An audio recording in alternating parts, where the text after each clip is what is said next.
Okay, I think we're here and we are live. So, hey, everybody, happy Thursday. Hope it's going great for everybody.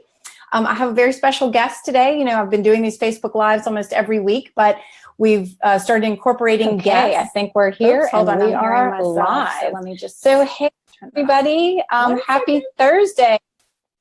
All right, so I've started adding in special guests, and I'm thrilled to announce this special guest, who is Dr. Eric Zielinski. So many of you all have been asking about essential oils, which is something I really don't know a whole lot about, other than they smell pretty good. And I use some of the most basic ones like lavender, like many of you all have probably heard of. But I have an expert, Dr. Eric Zielinski, who's here with us today, who's going to be telling us more about essential oils. So Eric and I run in the same circles in functional medicine, and we knew of each other. And we recently actually officially connected in person at a conference recently, and we just really hit it off, loved what he had to say, and thought that you all would really love what he has to say as well. So just a super quick introduction about Eric, if you don't mind me calling you Eric. He has been on a mission to help people reach an abundant life for nearly 15 years. So he's actually formally trained as a public health researcher. And he recently launched in 2014, drerickz.com, that's visited by more than 3 million people. And he has a #1 fastest ranked website devoted to biblical health. So, and of course, he is an expert and specializes in essential oils. So he lives in Atlanta with his wife and his 4 children. So welcome, Eric. How are you today? Oh, Amy, I'm blessed. It's an honor. Just so cool to see you. I mean, it's funny. We live in this virtual world, and then we actually get to hug and touch and realize we're real people when we meet up at a conference. It was a pleasure to meet you. It really was. Absolutely. Well, I'm glad that you're here today and we were able to get get this to work. It's been, 2 busy lives trying to get things scheduled and connected. So we've finally done it. We're finally here. So I'm very excited. So before we sort of dive into, essential oils, I always love people's stories and how they got to this world of functional medicine and, healing people and helping people. So tell us a little bit more about you other than what I read kind of in your bio there. Yeah, Amy, I was sick and I was just not well when I was a child, when I was a baby. And, when I say that, I'm very respectful and I honor children who have diseases. I didn't have lupus, I didn't have cancer, I didn't have a major issue. I just wasn't well. Wasn't breastfed. I was on the standard American diet.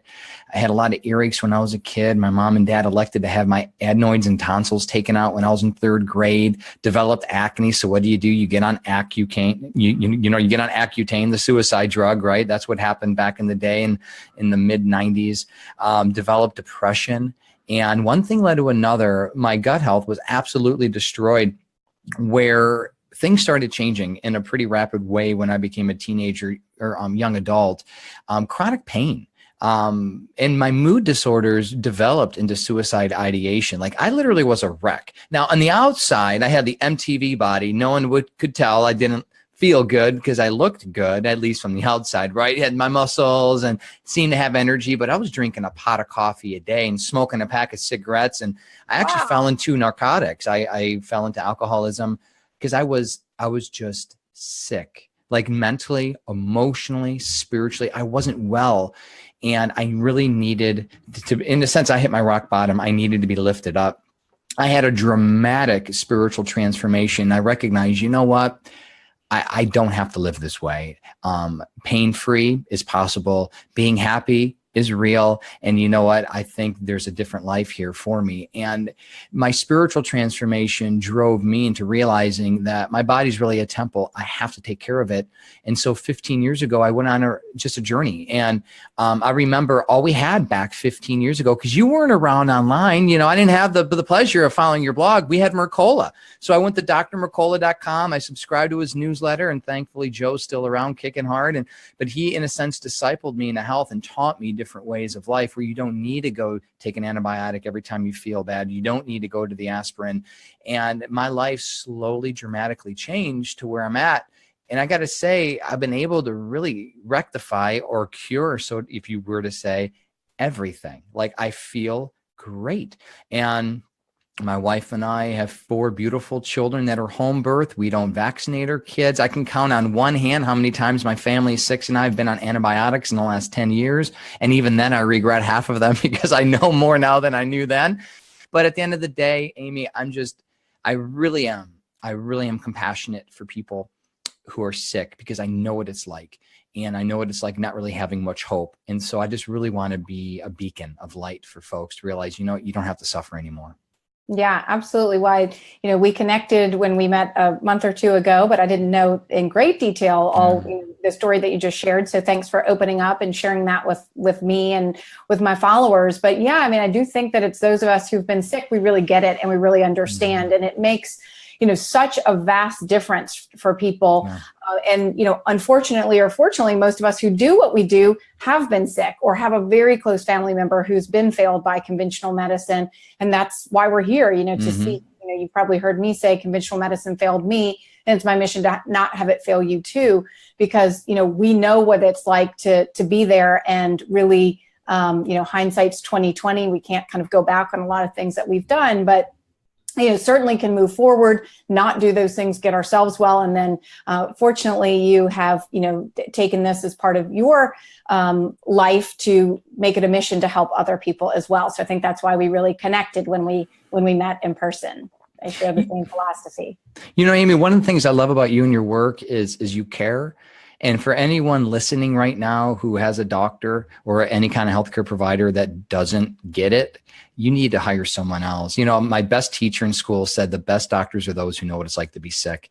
You need to be able to relate to people. So, really, so thank you too, because you wear your life on your sleeve, and you have to, because we, from our suffering, we're like the phoenix, and I see, and you've seen so many people transform. And so I hope everyone listening realizes, A, there's hope. B, yes, it can be me. And then you got to continue, because you and I are limited. We need an army of people around us to spread this message. So love it, and love what you're all about. Well, how'd you get into essential oils as part of either your health journey or, what brought you to essential oils? It's such a wild story, because I had nothing to do with them, because they're just smelly stuff my wife did. Literally, I marginalized them as again, I'm not going to go play football or beach volleyball with my buddies smelling like ylang lang. They're going to take my guy card away. Seriously, I couldn't do it. I couldn't bring myself to putting these things on my body, because I didn't use essential oils initially to really battle leaky gut, my issues, chronic inflammation, depression, suicide ideation. I did that through nutrition. I did that through exercise, mind-body practices. Oils came late in my world. And in fact, this is profound, because when I developed a pimple, because that's always been something I've always battled, is skin issues, because my gut was absolutely destroyed. When I slip or when stress comes my way, I'll develop a pimple or two or have a breakout. That's always my sign. And by the way, like a side note, this is like gold for everyone. Those warning lights really is God's design to let you know something's wrong. Just don't mask it. If you have a pimple, there's a problem, and you have to find out why. So I know my triggers. I know certain things that happen. So I developed a little outbreak, and I went to Dr. Google several years ago, and I'm like, okay, what natural thing can I do for this pimple? Well, I got to manage stress better. I got to tighten up my diet, but what can I do topically? And Dr. Google told me, the first couple of posts on top of Google at the time said, put oregano oil straight, AKA neat, on your skin. And I'm like, okay, let's try it. So I go to the health food store, get some knockoff brand. I don't even remember what it was, but it wasn't real essential oils from what I know now, actually.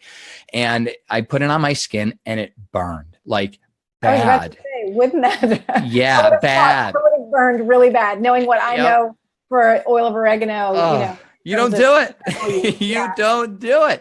I don't care what Dr. Google says. I developed a big old red mark and caused more outbreaks. I'm like, forget this stuff. This stuff's nuts.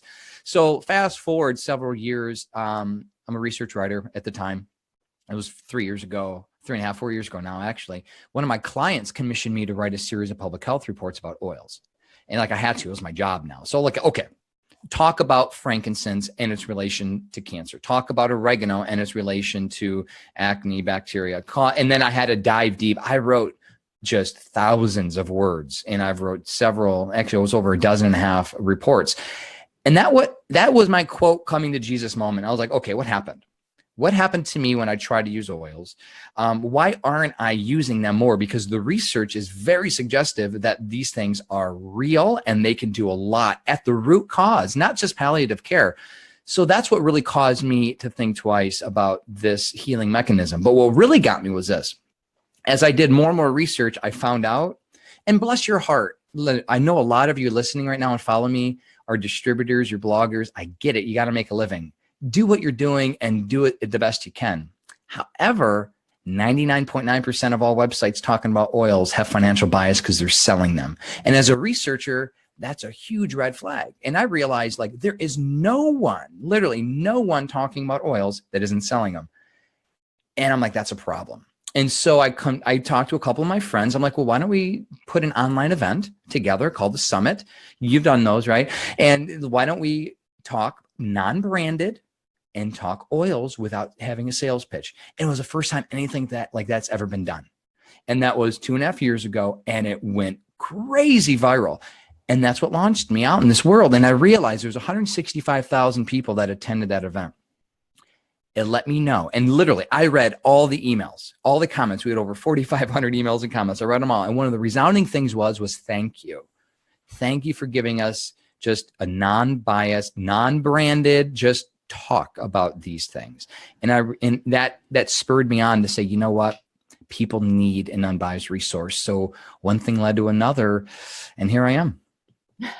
Sounds somewhat similar to my story. You hosted your summit and I hosted the Autoimmune Solutions Summit. And that's really, my life changed overnight after that as well with the number of people who wanted to hear about autoimmunity. So yes, thank you. Thank you for that. Well, for people who are new to this, what really is an essential oil? Can you tell us what the definition of an essential oil is? Yeah. An essential oil is a volatile organic compound. Volatile meaning it readily evaporates. So the best analogy is you're in your kitchen and you're cutting an orange or a lemon or a grapefruit. And when you cut through the peel, there are little particles that are emitted into the air. And once those particles reach your nose and emits a smell, right? That's how smell works, essentially. Well, when you smell the orange, and you should smell an orange or a lime or a grapefruit after cutting it, those are the volatile organic compounds. They literally just get emitted up. Same thing when you're walking into a rose garden. When you put your nose into the flower, you're smelling those particles that are emitted to the air. When you steam distill flowers, you get those volatile organic compounds. That's how you extract them out. And so they are lipid soluble and they don't like water. They're not oil in the sense, they're not like coconut oil. They're not going to leave a oily residue. They're readily absorbable. And the cool thing is because they're lipid soluble, they have immediate entrance into the cell. And for those of you who know about cellular membrane function and chemistry, a problem with a lot of the drugs and supplements people take is it cannot enter the cell because of the phospholipid membrane that protects the cell. Fat is a protection. Cholesterol is your friend.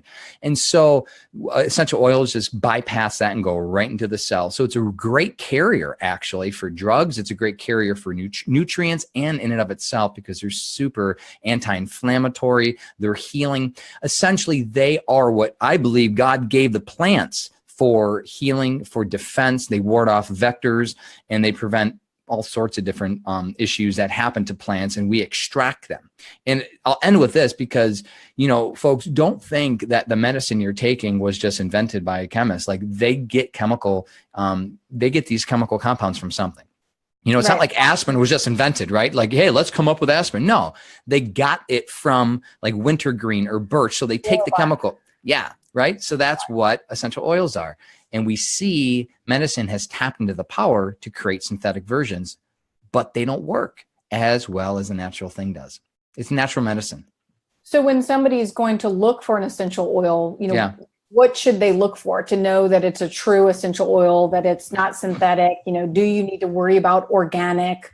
What are some things to look for when you're going to choose? And then we can get into different essential oils. But just what are some things for the layperson out there to look for when they're looking into essential oils? That's absolutely the most frustrating question to answer for folks in my space because it's the wild, wild west out there, folks. And my heart goes out to you because it goes out to me. Dr. Robert Pappas, he's the foremost chemist of essential oil. Or he's like the essential oil chemist. He's this is what he does. And he tests and evaluates virtually all the brands, and they pay him to do this. And I interviewed him for both my summits, and Dr. Pappas told me 75% of all oils on the market are adulterated. How do you know? You don't, because the FDA, the government, no one is monitoring. Same thing with your supplements. Same thing with your food. So at the end of the day, Amy, it's trust. Like, so I trust you, right? So I'm going to buy your supplements. I mean, really, that's what it boils down to, is finding a resource that you could trust. Well, I guess, but that being said, I mean, Yes. we know, like with my supplements, they're third-party tested. Yes. There are certain regulations that are put in place for everything that I carry, particularly that third-party tested. Say for something like a omega-3 fish oil that has been third-party tested, certified that all of the mercury has been removed. So, is there even any entity that's popped up because essential oils have gotten so popular that is, claiming itself as, any sort of symbol you can look for on a package other than maybe the USDA organic, green symbol? No, it's wild. Like legitimately, it's wild. Wow. And they're projecting, marketing experts, and I've just read a recent report projecting exponential growth of essential oils through the mid 2020s. These ain't going away. Walmart is now private labeling them. Bath and Body Works. You have, what is it? Bed Bath and Beyond, but Bath and Body Works just have their wallflowers with essential oils. You can pretty much guarantee that they're not real, which I do know that the ones that Walmart are selling are actually synthetic, because Dr. Pappas and his Essential Oils University organization tested them. So here's what you have. And this is practical advice. I actually have an article on my website about how to choose a brand. So there's some steps. So you make a good point. Third-party testing, having a company being open about their third-party testing is a good sign. Showing the report from the third party is a really good sign, and asking if they're transparent enough to send you the report. Some of the major the largest brands are actually publishing them. They're available on their websites, right? But at the end of the day, though, no one is monitoring it. I mean, really, the FDA is not monitoring this stuff. And so it's all regulated in-house, which boils down to, even still, you still have to have trust in the third party in and of itself, because third parties are falsifying documents. And so at the end of the day, what we're finding is you need to, in my opinion, the most important thing is every time you get a new oil, you need to do what's called an organoleptic evaluation. You need to feel it, taste it, smell it, experience it first before you just slather it all over your body. You can see a diffuser right behind me. So when I get a new oil, you put one drop in the diffuser, let it run for 5 minutes, and see, do you get a headache? How do you feel? Do you feel euphoric? Are you getting nauseous? I mean, what is it? You want, again, the organoleptic evaluation. How do your body react? Do a skin patch test. Just like how you test a carpet cleaner for carpet, you want to do the same thing with oils. So you make a highly diluted solution, like one drop in a tablespoon. Try it, put it on the back of your hand, and just let it rest for a few minutes. Do you break out in hives? Does it not do anything? I mean, you want to know. You actually have to do that for every single bottle that you get. Takes a few minutes, and then you can see that it works well with you. And you also need to now, as working with people with food sensitivities and, sensitive to lots of different things, it could be a pure oil, but you could actually have a sensitivity exactly to that particular plant or, oil from the plant. So you might not know, is it that particular type of essential oil or brand name, or is it the true essential essence of that particular plant? So then you probably want to try different brands with that particular plant. Dan is writing in and saying that you want to get the COA's gas chromatography. Is that how I say it? Yeah, chromatography. Sorry. There's nothing wrong with that. Now, the thing is, most people aren't trained to read it. So that's a good idea. Like, it's not bad. But by and large, most people are looking at it and are like, well, what do all these lines mean? But by virtue of the company giving it to you, I do know, again, on some companies that do third-party testing, they actually do a little analysis. Like how you get generic blood work done, Amy? They'll give you like the little report. You want that. You want the basic report that says, hey, is there synthetics? But you make a really good point. And you stole my thunder, because it's so important to remember that the purer the oil is, or let's say just the lack of synthetic ingredients, the more risk you have. And so, because it's super, super concentrated, and that's a great point to make is just because lemon oil for one brand doesn't work with you doesn't mean that peppermint won't either. It really boils down to finding what works for you. And I have a closet full of a variety of different brands, a variety of different oils. So that's a great, great point, because purity does not guarantee safety or efficacy. That's something really we need to remember. Absolutely. So before we maybe get into some top oils and things that you use them for, and I'll maybe get into some specifics, since I obviously have a large population of people with autoimmune and thyroid, candida, gut issues. What are some ways in which you can use oils? I mean, I'm familiar with, I have a diffuser like you do. And I know that some people can actually ingest them. Other people can literally inhale them, or you can put them on their skin, put them in the bathtub. I mean, what are top ways to use essential oils, and are some ways more effective than others? Yeah, it really all matters about what you're trying to accomplish. And the aromatic use of essential oils through diffusion is just traditional aromatherapy. It's, not to use a crude analogy, but it's the best one I can come up with, even after doing this for so long. But cocaine addicts snort cocaine instead of injecting it, because that's the fastest way of getting a high. And to keep it into perspective, when you walk into someone's home or that has a foul odor, or when you walk into, let's say, an arts and crafts store, like when I walk into Michael's, I'll almost immediately get a headache just because of those synthetic smells just hit me in the face. That's how powerful smell is, and how immediate it could react to you. And smell, we can go into the science of smell, but it has a direct effect on the limbic system, which is your primal brain, your mood, your emotions, your memory. So it has a very positive, but also a potential negative effect when certain smells are relating to, let's say, trauma or abuse or some other thing. So aromatherapy it's a two-edged sword when it comes to smell. So the aromatic the aromatic compounds in plants can be distilled or extracted. You could distill them. I also love these roller bottles. Like, I'm actually becoming a roller bottle junkie.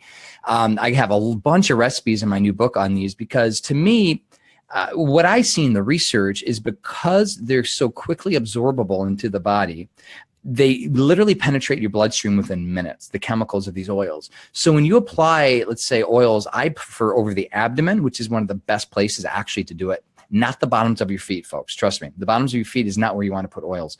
Studies have actually shown the most absorbable parts of your body are the back of the neck, the genitalia, and the stomach. Well, I'm not going to put oils on my genitalia, so let's put it on my abdomen. Immediately gets into your bloodstream, right? And so I love that, because you also get the inhalation benefit, because it's like a 2-for-1 kind of deal, versus just, again, ingesting it is great, but that's all you're getting is direct to your bloodstream. You're not getting, again, the inhalation benefit. So I personally love topical use through roller bottles. You pre-dilute them so they're safe, and you determine what it is that you're doing, and for the age groups, because there's certain dilutions for certain ages. Like kids, you want to really dilute. Adults, you can go stronger, and that sort of thing. Last is the internal use. But with that, you mentioned baths. There are baths. There's detox baths. There's suppositories. There's a lot of different things that you could do with essential oils. I mean, believe it or not, an anal suppository is one of the fastest ways of just bypassing the kidneys and the livers and just getting into your bloodstream. Boom. Women with vaginal infections, that is a great way. Doing a pessary with maybe coconut oil. I actually have a recipe on that as well. Tea tree and lavender. There's just a lot of different ways you can use these things. Be careful, though. Remember, oils and water don't mix. So you just don't. So I think a lot of the rollers that you're referring to are mixed with a oil, carrier. at least as I've seen them. Yeah, the carrier. So is there, I guess, coconut oil can harden. So is there an oil that you use or that you recommend that's rather innocuous that can then also penetrate? Actually, fractionated coconut oil is preferred. It actually helps prevent the oxidation of essential oils, because unlike popular belief, these do go bad. I mean, we've heard that their shelf life is I don't know where that came from, but they have about 1 year to 2 year shelf life if you're using them. Oxygen is our enemy, folks, and the more you open the bottles, the more oxygenation happens. Whereas fractionated coconut oil can actually help prevent that. So there's fractionated coconut oil, almond, grapeseed, jojoba. There's several different carrier oils that you could get, and they just help a number of things. Number one, they help prevent evaporation, because remember, they're the volatile organic compounds. So if you were to put straight lavender on your hand, immediately it starts to evaporate. Well, you're literally wasting your money. I mean, just gone. If you use a carrier oil, it actually helps prevent that, helps seal it. And it also opens up the pores of your skin so the body absorbs it more. And it's safe because if you're putting them straight on your skin, what's known as basically contact dermatitis, sensitization can occur. And so people are developing allergic responses because these chemicals are so concentrated. Now, as they're natural, we got to remember they're still man-made. I mean, you're not going to walk into an orange grove and see a pool of orange oil. They need to be extracted, and 40 oranges are required just to get a little itty bitty bottle. That's a lot of orange peel, you know? So I think it's important to remember that. And same thing, water and oil don't mix. So you need to pre-dilute things before you put them in your bath and before you put them in your water. And there are very safe ways. Ingesting them.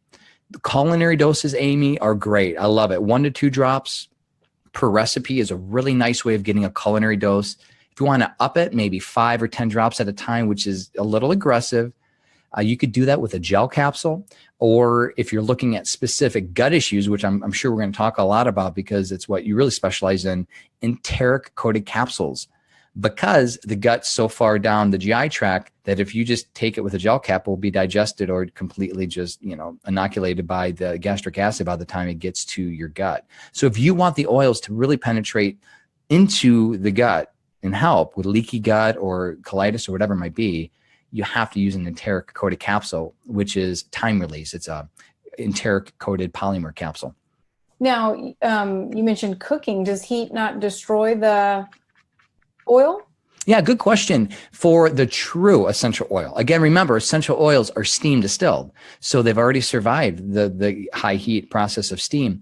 Now, this is getting a little technical, and I don't want to geek out too much, but orange oil that's expressed isn't technically essential oil, because essential oil by definition is only the volatile organic compound. So when you express something, meaning cold press those peels together, you get volatile and non-volatile components. So it's more like orange extract, but we call it essential oils for the sake of argument because that would really confuse people. Like lavender or like vanilla is vanilla absolute. You can't get vanilla essential oil. It's so delicate. It won't work. You can't survive steam distillation. So with that said, citrus oils or any oil that is expressed, cold pressed, you most likely do not want to heat it too high because then that can change some of the chemical constituency. But pure essential oils, it doesn't matter. Because essential oils, actually, the chemical properties are somewhat different.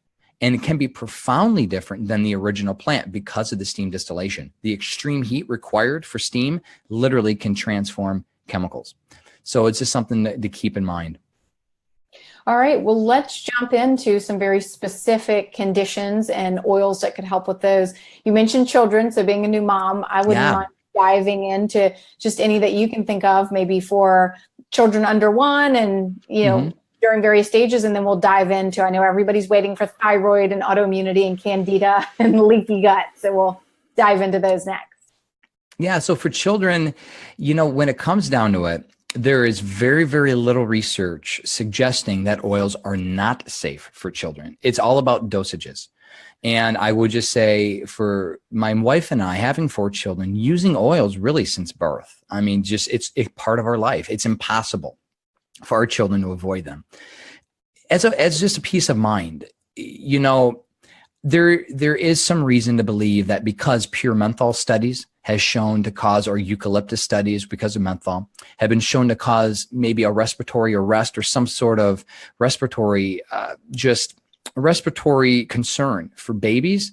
That's a pure menthol study, not a peppermint essential oil study or a eucalyptus essential oil study, meaning this: you can't just take the single component and throw the baby out the bathwater, because the same people that are freaking out about letting their baby be around peppermint are taking pictures during Christmas with Santa Claus, who has peppermint essential oil, kind of like menthol candy cane spray on him. So the moral of the story is you can't avoid these things. They're everywhere. Anything you taste, anything you smell in the conventional world is either a synthetic or a real essential oil. You're consuming them all day long. Your children are smelling them if you have wallflowers and all these other different things. It's all about dosages.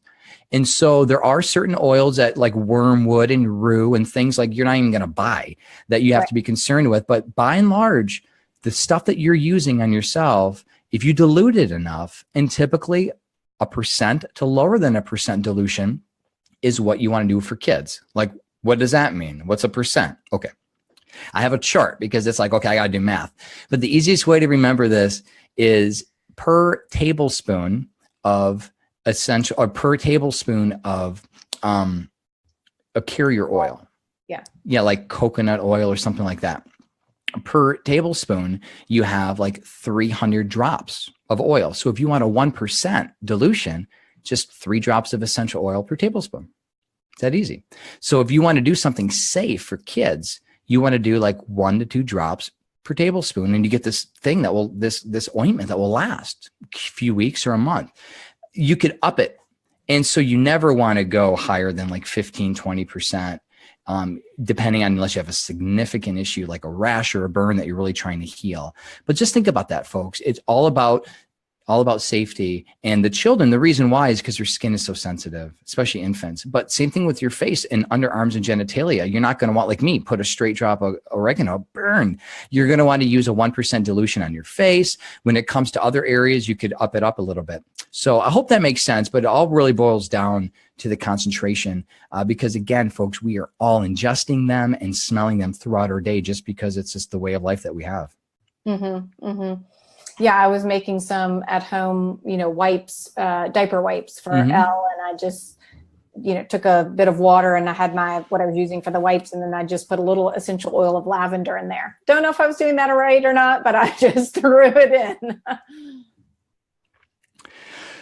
I would say for folks that have any concern at all, stick with the safe ones. The lavenders, the chamomiles, these oils are really safe. Even geranium, these oils are really nice, really safe. And then as you learn more, as you study, as you read books and things, you'll get a little more, you'll get a little more just encouraged to try other things. But I got to say, folks, oils can be a game changer, especially for kids with colic, gastrointestinal issues, like, constipation, a little bit of like caraway and peppermint, just some really nice fennel. You could highly dilute that, rub that over the baby's tummy. Like we've seen like dramatic, just, constipation turning into blowout diapers within 20, 30 minutes. Like sometimes the baby needs help, especially really, really young babies who are just getting used to just life.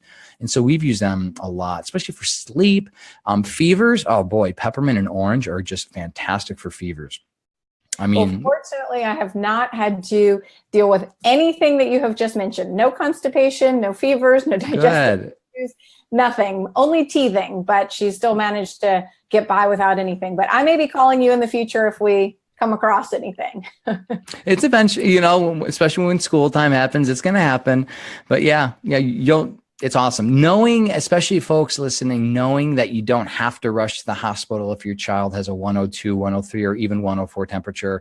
I have to say, it's very empowering. Like when you're not, I was raised, hey, we got a 102 temperature, I'm going to the ER. Like we don't do that. We manage things in-house, and it's really empowering. And I don't know about you, but our kids run a temperature when they teeth, usually. It's unbelievable. Like it's just like, oh, I think it's one of those things that if you check it, there's probably something there. So, I mean, obviously the times where she's actually really felt warm, I've checked her temperature, and we've never even gotten over, like 100.5 or something. So awesome. we've been great. But, I'm on a blog with not a blog, but a little email chain with some friends, and some were talking about their babies were throwing up, and then somebody checked their temperature, and then they ended up in the doctor's office. And I thought, well, if you check, something's going to be there. I'm not advocating that people don't check temperatures, but again, in the ER, it's certainly over 100 and what was it, 101.5. Then But, being an ER doctor, I certainly want to tell people that if they're having a fever of 102 or 3, they may want to get that checked out. So, even if they ultimately do something with essential oils, certainly got to be cautious out there. Well, let's dive into, I know I had also invited you on figuring we'd be talking about candida. We have a number of people going through a candida challenge right now. So tell us, are there any essential oils that you're aware of to help with candida or yeast overgrowth? Yeah. I mean, there's 3 different types. We have oral, we have vaginal, and we have systemic. And so unfortunately, though, we don't have a lot of research about systemic candida. And I actually I was so moved by what I saw, and not only with the people that I've worked with, but in the research on vaginal infections. And I actually devoted a whole chapter in my book to candida itself, because, you know, when it comes down to it, 75% of women, the research says, will have a vaginal infection at one point in their life, and 50% will reoccur. It's a lot of women dealing with this stuff. And when you go, the typical response from doctors are antibiotics or antifungals that really don't work. And the FDA finally went on record to say, hey, unless there's a serious condition, don't use this antifungal stuff, because we're actually developing antifungal resistant candida. And I mean, antifungal, the drug resistant bacteria, candida. And that is such a problem right now, because we've created these super bugs. And so when it comes down to it, I think there's a couple different ways we could go at it. Again, which one are we talking about? If we're talking about oral thrush, or we're talking about, you know, clove would be a fantastic solution to that. Been proven. Oil pulling with clove, if you have some sort of candida overgrowth in the mouth. If it's a vaginal issue, there's a lot of different things. Tea tree will be your best friend. We have Dr. Jane Buckle. We just borrowed and built off of Dr. Jane Buckle's research, who's a nurse practitioner, and who really is profoundly suggestive that tea tree oil is the solution to vaginal infections, and tea tree tampons, like having a highly diluted tea tree tampon. Now, I like to add tea tree, lavender, a little bit of honey and yogurt together, which honey and yogurt is almost kind of counterintuitive. Like, are you kidding me? Like, yeah, it actually does help. And research suggests that honey and yogurt as a tampon works better than most vaginal creams. And so you make that together and you put a tampon on overnight with a pad, like that could really knock this thing out in a couple days. Like Dr. Buckle says, within 3 days, you should be good. Now that's great for those isolated areas, but a lot of people right now are dealing with systemic candida. And I know that's something, you know, Amy, that you really have, I appreciate, because you've really set the tone to let people know, like, look, if you have brain fog, if you have skin issues, if you have gut issues, it might be a candida issue. So I really appreciate your work in that area. And so what I'm trying to do is educate people that, yes, there is a way of using essential oils as a holistic lifestyle. Because I saw one question you had before we started about, you know, palliative care, symptom-based care versus root cause resolution. Now, the research suggests that essential oils can actually help with systemic candida, even though we don't have long-term human trials. So what does that mean? It means like using essential oils as a way of life, topical, inhalation, and even internal. Thyme oil, lemon, lavender, tea tree. Lemon actually, by the way, been shown to combat the drug-resistant candida as well as MRSA. So there's a couple different options. Peppermint. So in using these oils, and I like the culinary approach. That's why I have some food recipes in my book, because, you know, if you want chocolate, who doesn't like chocolate, right? Use chocolate. I have my, what is it? My what I call on the go mint delight, where I get some cacao, I get some coconut oil, some stevia, and a drop of peppermint. Like that's like an anti-candida solution. And it satisfies that chocolate craving, very safe, low glycemic, it's not going to feed the candida. And so that sort of thing can really help people, but it has to be part of a way of life. Like, follow your protocol. Got to make sure your other foods and your way of life, your mind-body balance, you have to do what you can do to reduce inflammation, all the acidity that's happening to us through our environment, through our diet, and through our toxic thoughts. So that's just a high-level overview, really, of the research that I found with essential oils, but it could be profound. Awesome. Well, thank you for that. Yeah. In terms of, you know, you mentioned inflammation. So what about general inflammation and then autoimmunity? Any essential oils? Yeah, unfortunately, and this is the frustrating thing I have with the blogosphere, is you're going to get a lot of protocols. You're going to get a lot of oils that folks say that this can help with thyroid issues, with autoimmunity. And all I'm saying is it might have anecdotal backing, maybe a case study or maybe someone, but there's like nothing in the research. Like, it hasn't been tested. And so for me, when I look at the autoimmune epidemic, which it's an epidemic, I'm seeing a huge correlation between the toxins like triclosan, triclocarbons, other antibacterial products. I actually can see and can show through the data, as antibacterial products rise, so did, you know, chronic issues, and so did autoimmune conditions, Hashimoto's, thyroid issues. through the wazoo. And you got to wonder, what's the one-to-one thought here? What's the one-to-one ratio, the correlation? I can't prove it. I just have a suspecting. And I know you talk about environmental threats, right? Well, absolutely. And that's, goes back to the hygiene hypothesis. And are we sort of too clean and we're killing off all our bugs? I don't think that it's any one thing. I think it's all of these things together, right? We're killing off all the good bugs along with the bad bugs. We're being born by C-section. We're not being breastfed. You had your story. We're taking all these medications. We're eating genetically modified foods. We're living stressed out lives, toxins everywhere. I mean, it's sort of along with this wiping out of the good bacteria and industrialization came all of these other things as well. So I never think it's one thing. No. I do think that it's a combo of all of those. But certainly, I mean, we know the more bacteria on us and in us than there are of our own cells. So if we're killing, all of our good bacteria and bad bacteria with these, antibacterial soaps and things like that, I mean, what's going to happen? We're going to have more yeast overgrowth. We're going to have more pathogenic. We're going to get resistant bugs. So it's definitely is an epidemic and spiraling out of control. Yeah. And what are we seeing with UTIs? I mean, how many poor women get a UTI? They go get an antibiotic and that causes a vaginal infection. Then they go get an antifungal and that causes another UTI. That's a big issue. And so to me, where essential oils play with autoimmunity specifically is approaching the inflammation issue, number one. And number two, prevention. Like literally don't, like you said, don't add insult to injury, make your own stuff, or at the very least buy regular soap. I mean, I got to say, for all intents and purposes, dial soap was one of the worst things that ever happened to us as a culture.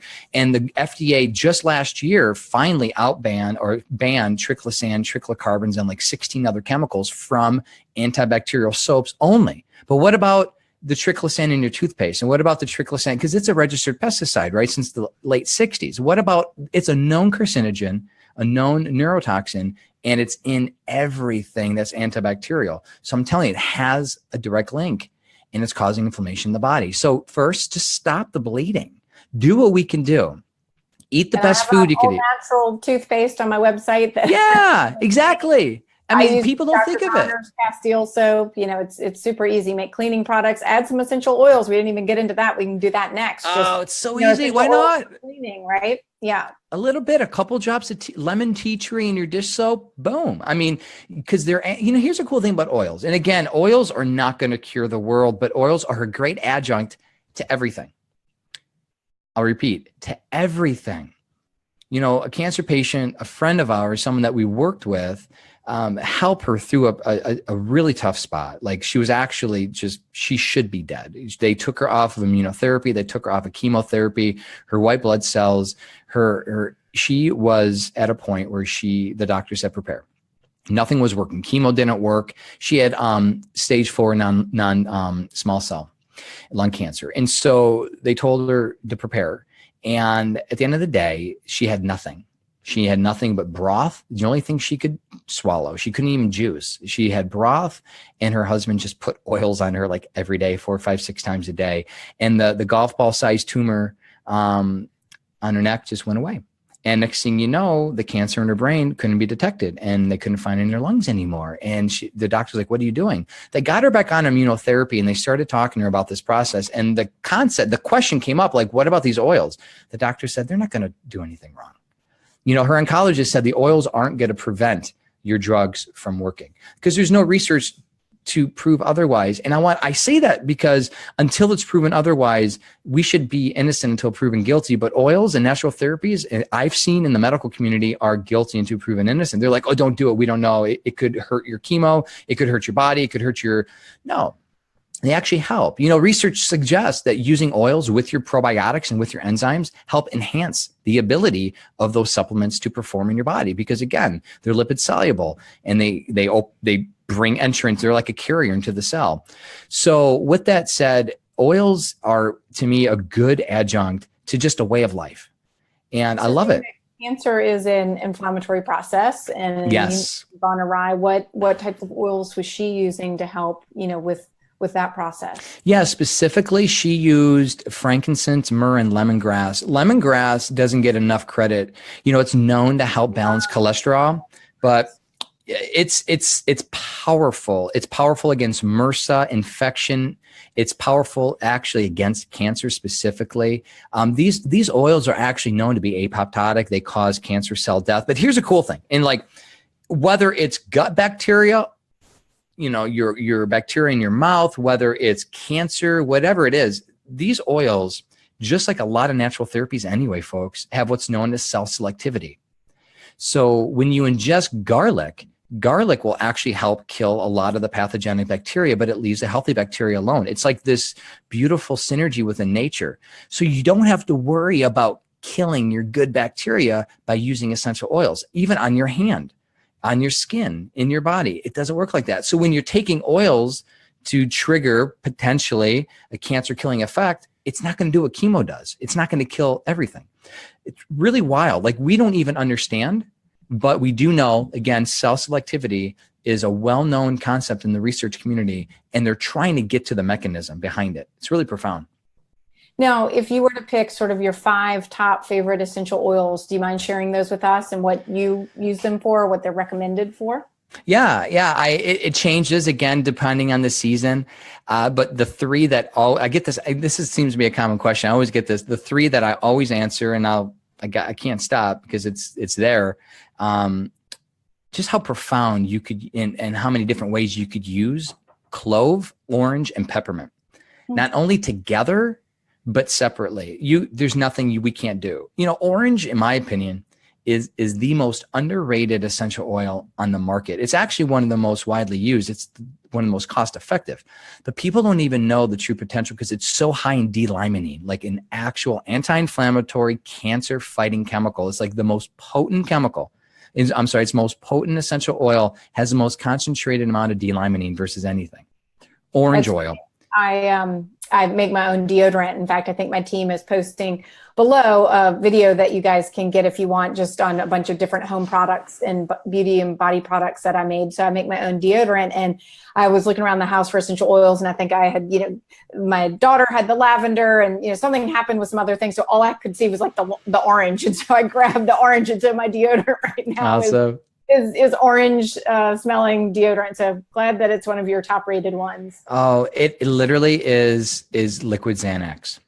It literally is. The effect, the research on what it does for mood disorders. Citrus oils are like the typical ones. So again, if you want to boost mood, if you want to promote just an uplifting environment, if you want to approach cancer, inflammation, orange oil, and many other things. Like, really, it's pain. I didn't realize this. Like, pain, I started doing, again, inflammation. Inflammation, but peppermint's another one. Now, peppermint is the go-to anti-inflammatory oil, but the thing about peppermint is it's an energizer, and research has actually proven that it enhances athletic performance in humans, in young adults specifically. Like, that's pretty cool, because we actually have an epidemic. And for those of you watching, I'm assuming a lot of folks watching are women, maybe 40, 50-ish, right? Maybe. Mm-hmm. Yeah. If you have children. The 2 biggest commenters right now are men, but yes, in general. So if you're a woman or a man, and if you have a younger adult, get them off the Red Bull. It's like, that is a big issue. Like, I actually got on a tangent, and I didn't fight my editor and my publisher about this, but I wanted like a whole thing about this because they're targeting kids. They're literally targeting kids with Red Bull and these energy drinks. And you know what? They're bad. Like, there's so much we can talk about this, but you know what works? Peppermint. Just straight up peppermint. Like, even putting a drop of peppermint in your water, or just a drop in your mouth. I know, God forbid we do that, but I'm an aromatherapist, so I could kind of say it's not going to kill you. Just make sure you're not overdoing it. We'll talk a minute about overdoing it too, but that actually increases your airways, helps you breathe better, breathe deeper, lowers blood pressure, increases your VO2 max. Like, you will perform better as an athlete. Love peppermint. It's great for pain relief, immediate. But the caution is, because it's so relaxed, because it's anti-inflammatory, it's such a profound muscle relaxer. If you ingest too much of it, it can actually cause reflux, because it'll prevent the esophageal sphincter from closing, which means basically that's the valve that separates your esophagus from your tummy. And if that's not closing, you'll get regurgitation. So people are, like myself included, I did it. I had too much peppermint because I'm trying to I'm going to get energy. I'm going to do my workout. Started getting heartburn. No. So there's a safer way of doing it, in my opinion. You put a drop in some coconut oil. By the way, coconut oil is great for athletic performance too. So I love peppermint and clove. I mean, clove, research suggests that clove oil has more antioxidant property than, I mean, virtually anything.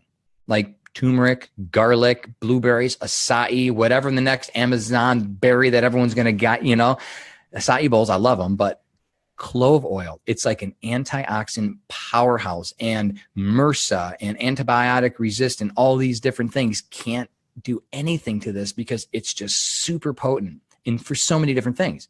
Great for oral health. And I don't know about you, but clove, orange, and peppermint work great for a toothpaste, a mouthwash. Anyway, I love those three. Now, if you asked me two more, I have to throw out ylang ylang. You know, frankincense is known as the king of essential oils. And if he's the king, then ylang ylang would be his queen. Ylang ylang is a harmonizer.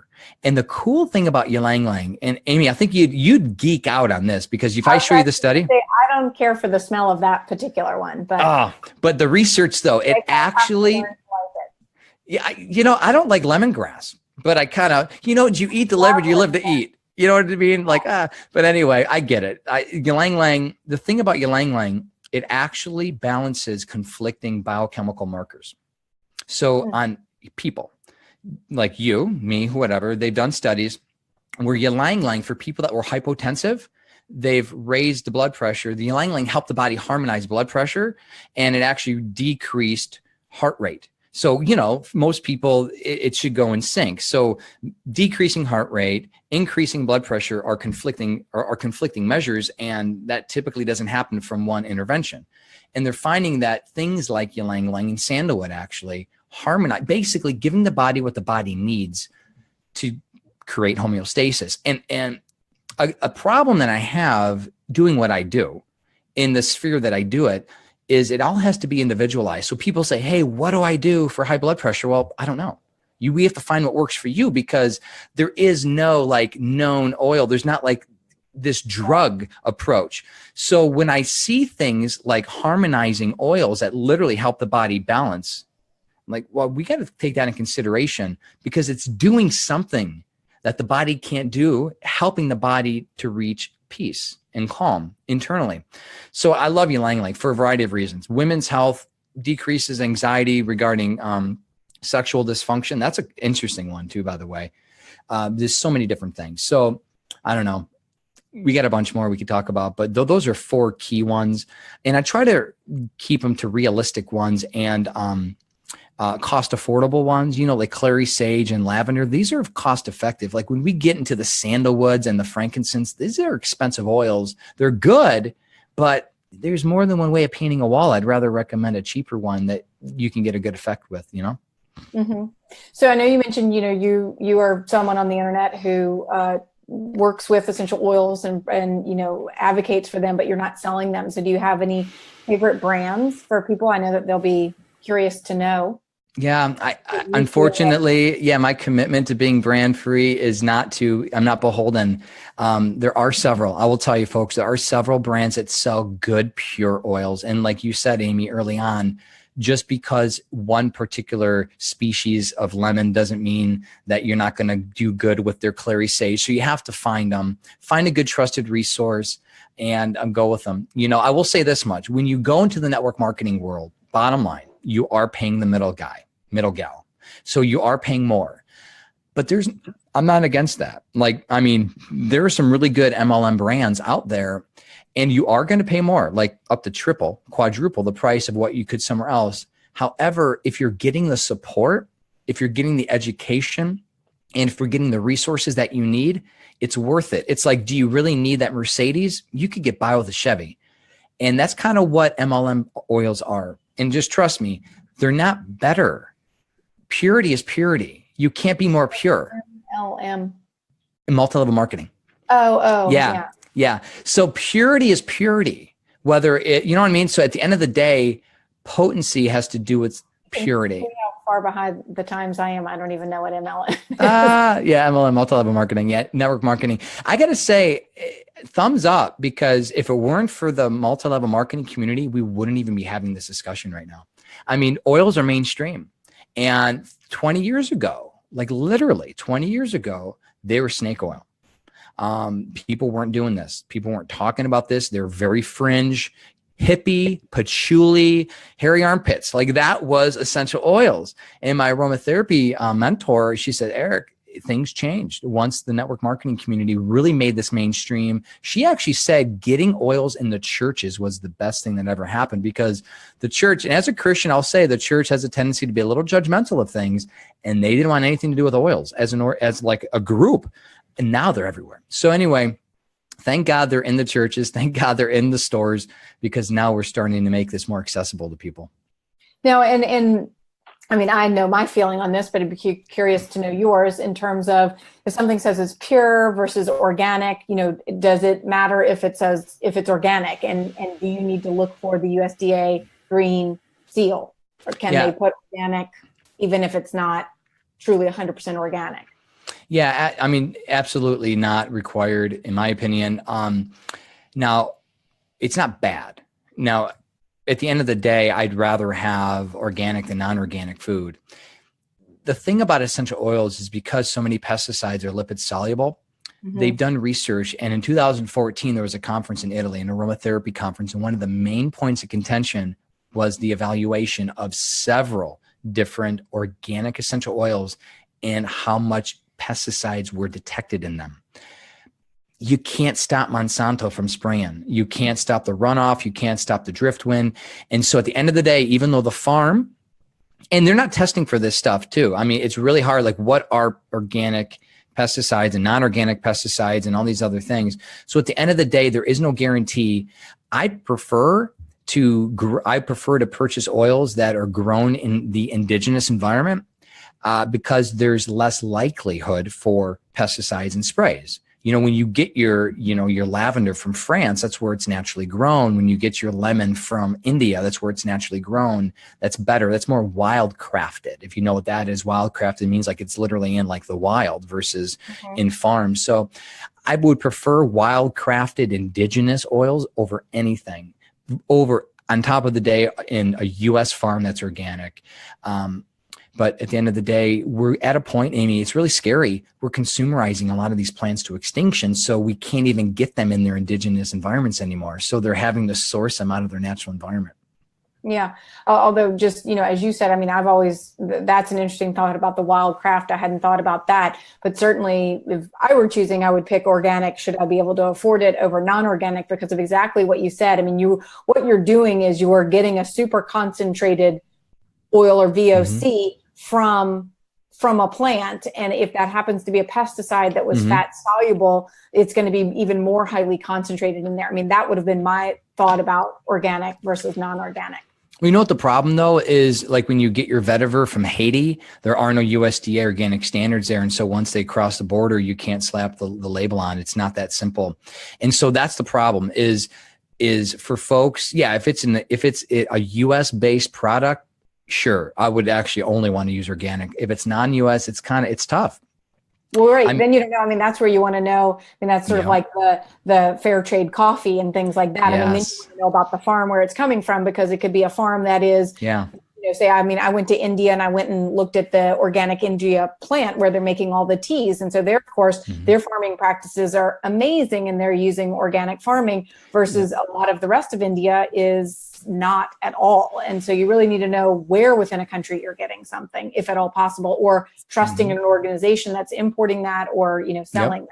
Exactly. You got to ask. And even, good example is matcha green tea and the radiation issue that we have with the nuclear fallout, right? If you get matcha green tea from where we had the fall, you could have radiation waste in your matcha green tea. So you want to get matcha green tea that's cultivated on the other side of Japan. So, I mean, think about that, folks. Yeah, you ask the company, they will let you know. They should know where it's sourced. They should have all these reports available to you. They should let you know. But I will tell you, you will find several good brands out there that you could trust. And I would encourage you to try from a few different ones. Like, don't fall into the trap. There is no best brand. It's a best product for you. And you got to find something that works for you and your body and your family. Awesome. Well, this has been amazingly informative. I really appreciate it. And I know you have a book coming up. You want to tell us about that? Yeah, thanks. It's the Healing Power of Essential Oils, and it's publishing March 13th coming up, but it's actually available on pre-order anywhere that books are sold right now.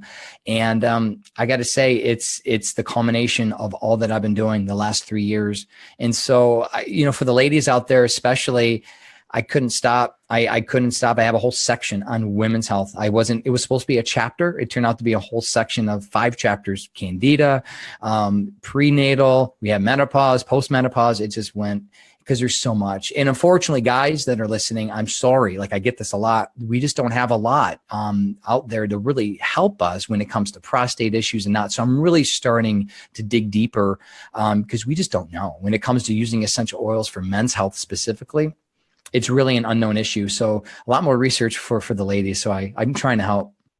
Awesome. Well, we really appreciate that. And for anybody who's interested in learning more about you, your website is Dr. Eric Z, DRERICZ.com. Anything else that you'd like to say before parting with the guests here? I actually have a question for you, because you really have impacted me with your work and what you've been doing. When it comes to inflammation and when it comes to incorporating a lifestyle like with essential oils, like what would you recommend for people? Like, what do you think is the lowest hanging fruit? We just talk about a lot of different essential oils, but when we're looking at autoimmunity and thyroid issues, what can someone do in your world, in your mind, that they could just start like right now? Diet. So food is the number one thing. I mean, that's where I definitely start: diet, and then the gut. So healing the gut. But, early on in my practice, before I wrote, 2 New York Times bestsellers, and I wasn't having people literally coming from around the world to see me, and it was just, people, I want functional medicine, and they were coming in for not nearly as complex issues. I was quite nervous. I was an ER doctor. So I thought, oh God, how am I going to get these people well? And what if they don't get well? And somebody said, don't worry, just start with the diet. And I started with the diet and the gut. And so many people were just coming back at that very first visit already, if not completely well, virtually, healed from whatever they were dealing with. Of course, now after writing 2 books, and, you'll find this as well, if you consult with people, they'll read the book first and they've already done all that. And then, it's the very, very complex people that see me now.